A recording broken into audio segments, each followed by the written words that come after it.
So I welcome you today to my honorable channel. In today's video, let me take you through how you can convert airtime back to money. Let's say you were sending money to someone, or you wanted to, you know what I mean, and then you mistakenly sent it in the form of airtime. Right now you want your money back, or you want the airtime back into money. What do? It's as simple as ABCD. So without much ado, let's ride on.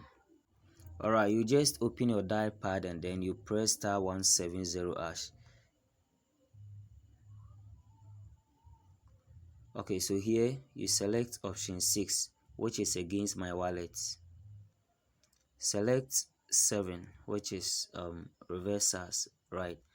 And then airtime reversal, right? So you select any of them. The amount of credit you've bought before that period will pop up, so you just select any of them and then it will be converted back into your money for you. Thank you very much for tuning in to me. Please subscribe to my channel, leave a comment, and also share the video so others out there will have the opportunity to benefit from whatever we are doing here. See you another time with another incredible content. Bye bye.